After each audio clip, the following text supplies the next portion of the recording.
Que tenemos una invitada, Rosa Díez, líder de UPyD. Buenas tardes, Rosa. Hola, ¿qué tal? Buenas tardes. Permítame que le pregunte antes que nada por esta última hora. No sé si lo sabe, Patxi López, en la línea de Rubalcaba, dice que deja la Secretaría General del Partido Socialista de Euskadi, que convocan congreso extraordinario allí en septiembre, pero no dice si aspira o no a algo a nivel nacional. ¿Qué le ha parecido?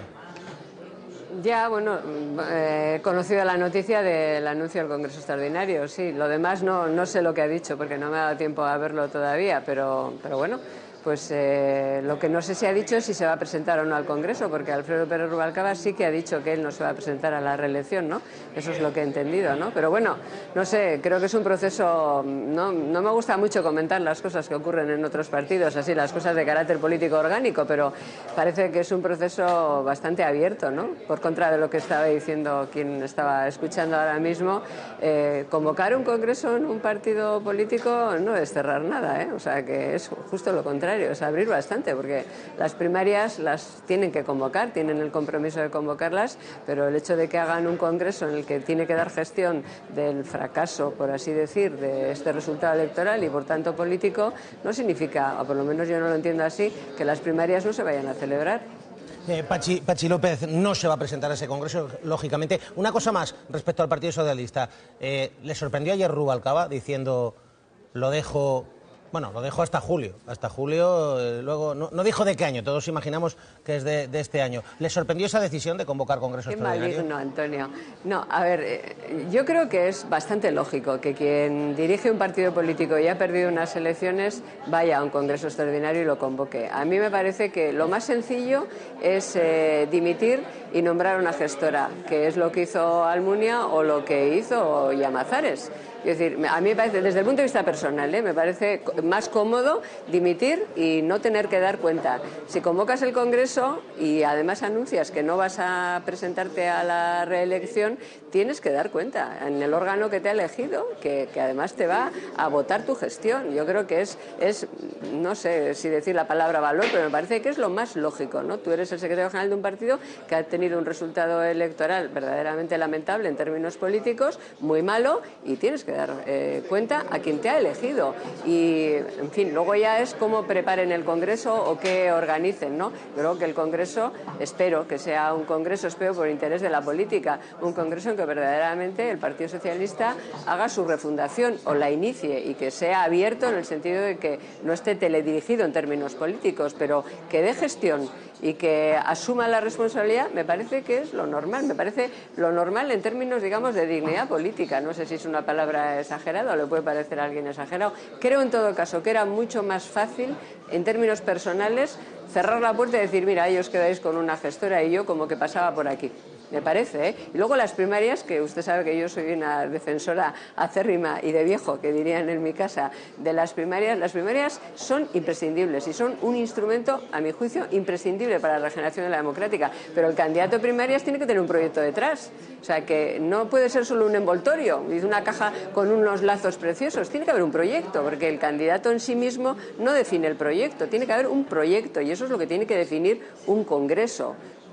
Creo que por orden las cosas, si no se cercenan las primarias, es una apuesta mucho más renovadora si se deja que el Congreso verdaderamente sea un Congreso de refundación, de ideas y de debate y se presentan ante la sociedad española con algo que decir. Pero en fin, creo que he dicho demasiado respecto de otro partido, que no debía yo meterme en tantos berenjenales. Ya la he metido yo en el berenjenal, no ha sido usted.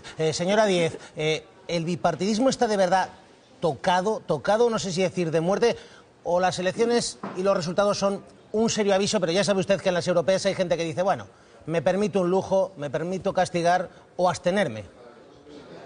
Sí, pero sí, es verdad que las europeas son un proceso siempre bastante atípico, ¿no? Pero no es la primera vez que en España hay elecciones europeas y sí es la primera vez que los dos grandes partidos no suman el 50%. O sea que hemos hecho anteriores y nunca se ha producido esto. Yo creo, fíjese, que en estas elecciones europeas, y ahora que ya hemos tenido un par de días para mirar los resultados en el resto de Europa y tal, lo que hemos podido comprobar es que en España ha habido un comportamiento muy similar al del resto de Europa. Los españoles han comportado comportado de una manera a la hora de ir a la urna muy similar que el resto de Europa. Ya sabe que siempre decimos que aquí todo termina llegando mucho más tarde que en el resto de Europa, pero termina llegando. Nos hemos comportado en términos de participación de una manera muy similar y también el voto se ha fragmentado de una manera muy similar. En otros países europeos llevaba más tiempo fragmentado el voto. Éramos digamos un país un tanto no, atípico. Aquí había dos grandes partidos o dos partidos muy grandes que lo controlaban todo. Lo peor de todo es que controlaban todas las instituciones, pero no las instituciones políticas, sino aquellas como la justicia o los órganos reguladores que no tenían que controlar. Eso era lo peor y lo más difícil de vencer. Aquí, a mi juicio al menos, no se trata de cambiar al bipartidismo para poner otro bipartidismo que siga controlando todas las instituciones. Bueno, pues aquí la fragmentación ha llegado más tarde, pero ha terminado llegando. Y además tampoco se ha producido un fenómeno tan extraño. El fenómeno, digamos, Podemos, si me puedo describirlo de esa manera, como fenómeno no peyorativo. Esto ha ocurrido en los países del sur de Europa, han llegado partidos similares, antes que aquí, pero similares, en Italia y en Grecia, Syriza y Grillo. Y en el norte de Europa, pues en el otro factor, por así decir, en el otro sector de populismo de derecha, Le Pen, aunque es el centro más que el norte, UKIP en el norte. Es decir, que este fenómeno de entrada de partidos, en fin, antiinstitucionales, de populismo de derechas o de izquierdas, insisto, que nadie me lo tome en términos peyorativos, pero por describirlo en un lenguaje que todo el mundo lo entienda, en España también se ha producido. Aquí había un populismo de derechas, que es el nacionalismo, y ahora hay un populismo de izquierdas. ¿Qué es una novedad? No, es lo mismo que ha pasado en el resto de Europa. ¿Cuánto va a durar? Pues tampoco vamos a hacer previsiones. Rosa, lo que quieren los ciudadanos que dure. ¿Por qué dice usted populismo de izquierdas en la línea de Podemos? Dice usted, no con connotación peyorativa, pero ¿por qué lo define como populista? Hombre, porque si comparas el discurso de... Antes lo he definido también para que nadie se lo tome a mal. Lo podíamos definir también como antisistema o antiinstitucional, que es más bien esto. Vamos a dejarlo así para que nadie se moleste, porque tienen un lenguaje y unas propuestas muy antiinstitucionales, en el sentido de no nos representan, que es muy Grillo y muy Syriza, usted lo sabe perfectamente, y esos en términos políticos se les suele describir como populismo. No utilizo más que palabras que se suelen utilizar para describir ese fenómeno, pero no quiero ofender a nadie, ¿eh? En todo caso, y me parece que es lo más importante, ante el susto, ante el desagrado, ante la perplejidad de mucha gente. Oiga, en este país estábamos pidiendo que hubiera pluralismo, ¿verdad? Pues sí, el pluralismo es esto. Y que nadie ahora se escandalice. Luego vamos a ver si ese pluralismo es positivo en términos de resolver problemas de los ciudadanos. Porque la política es un instrumento, ¿eh? Y si no sirve para resolver los problemas de los ciudadanos, no sirve para nada. Entonces, vamos a ver si esa fragmentación del voto y esa, en fin, diversidad de opciones que han tenido los ciudadanos a la hora de ir a elegir, que cada uno ha elegido lo que le ha dado la gana. O sea, que aquí vamos a ver, pues después se confirma en el sentido de que somos capaces de resolver los problemas de los ciudadanos, pero no es un panorama el español muy distinto del resto de Europa. Al contrario, es un panorama muy similar. Y fíjese usted, Antonio, no sé si ha tenido la oportunidad, pero fíjese usted que en estos partidos, definámoslos antiinstitucionales o, en fin, en contra de las instituciones o del orden institucional actual, hay muchos puntos de conexión. Usted toma, por poner un ejemplo, el programa de Marine Le Pen y se encuentra con muchos puntos de conexión en las propuestas con Podemos, desde en fin, las cosas que tienen que ver con no pagar las deudas, las propuestas de que no se pague la deuda o las propuestas de nacionalización de los sectores estratégicos de la economía. Es decir, encuentras en dos partidos que aparentemente, desde una cierta percepción, pueden representar en la ideología clásica cosas muy diferentes, te les encuentras que están defendiendo cosas pues muy similar en su programa, que luego a cada cual hay que vernos en las instituciones a ver lo que hacemos. Luego le preguntaremos a un representante precisamente de Podemos que va a estar con nosotros aquí de invitado sobre esta reflexión. Pero antes decía usted, y también hay populismos de derecha, decía los nacionalismos, pero fíjese, señora Díez, y usted es muy crítica con los nacionalistas, pero en Cataluña los resultados electorales europeos son tremendos. Es decir, primera fuerza política, Esquerra Republicana de Cataluña. Segunda fuerza política, podemos decir, Convergencia. Es decir, gana el independentismo y el Partido Popular, el partido del gobierno de España, quinta fuerza política. Es un mensaje claro de Cataluña de hay mayoría e independencia.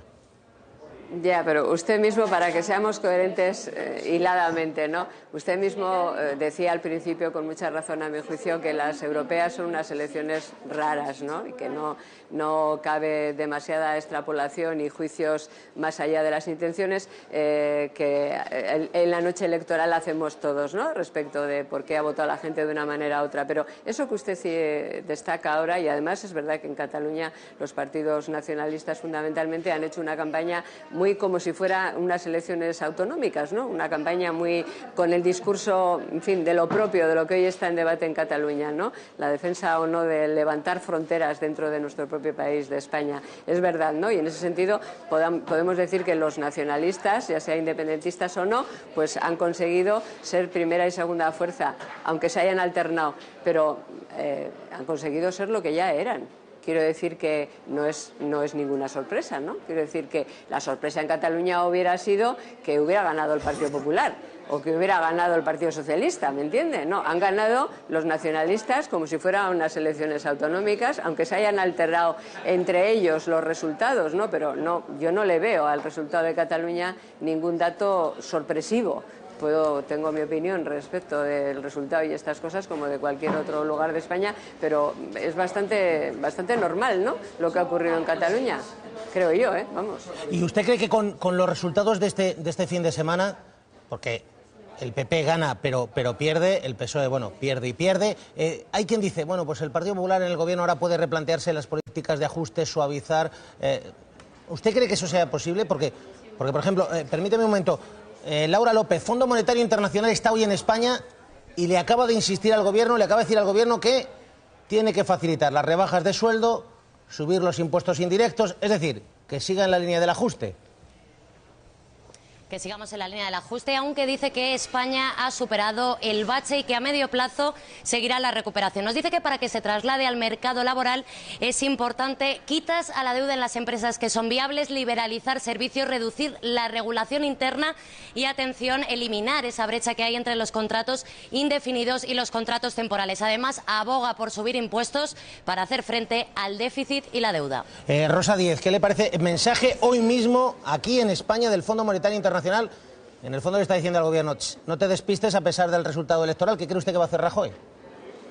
Bueno, yo no sé lo que va a hacer Rajoy, pero yo creo que hay que escuchar, pero no hay que obedecer. O sea que, en fin, todas las reflexiones son importantes, la del Fondo Monetario Internacional, naturalmente, pero fíjese que yo tengo, a ver, porque siempre prefiero ver la botella medio llena y verlo en plan más positivo. Fíjese que yo lo que creo es que se puede abrir camino en Europa un discurso, vamos a llamarle de tercera vía, ¿no? Tipo Obama. O sea, no todo es el déficit. Hay que garantizar crecimiento porque solo con el crecimiento se puede garantizar empleo. Yo tengo la esperanza de que Angela Merkel, que es un animal político, ha recogido el guante y ha escuchado el mensaje y sabe que precisamente para enfrentarse a los euroescépticos o a los eurófobos o a los que han entrado en este momento en las instituciones europeas, en este caso en el Parlamento, con ese discurso, aunque no sea más que para enfrentarse con esa mayoría inestable, Europa tiene que cambiar y el Banco Central Europeo tiene que hacer algo más que controlar el déficit, tiene que promover que circule el dinero, o sea, tiene que promover el crecimiento y la distribución de los recursos y para eso generar empleo. Y yo espero que esto del déficit como único objetivo desaparezca de la agenda y que hayamos tomado buena nota, sobre todo quienes tienen que tomar buena nota porque mandan sobre los demás, en este caso estoy hablando de Alemania, y que también esa tercera vía se abra en Europa, como por cierto le acabo de escuchar a la canciller alemana anoche hacer una reflexión en ese sentido. Toca crecimiento y toca redistribución, o sea que lo de moderar el crecimiento por la vía de simplemente cumplir el objetivo del déficit, espero que aquí también haya tocado su fin. Así que bueno, está bien lo que dice el Fondo Monetario Internacional, vamos, está bien escucharles, pero me parece que lo que hay que apoyar es esa otra posición, esa tercera vía obamista, si me permite la expresión, que ya es hora que se abra paso también en Europa. Una cosa más, en esta línea, ¿usted ve la recuperación, esa recuperación que se dice, la alegría en las calles, que dice el Gobierno?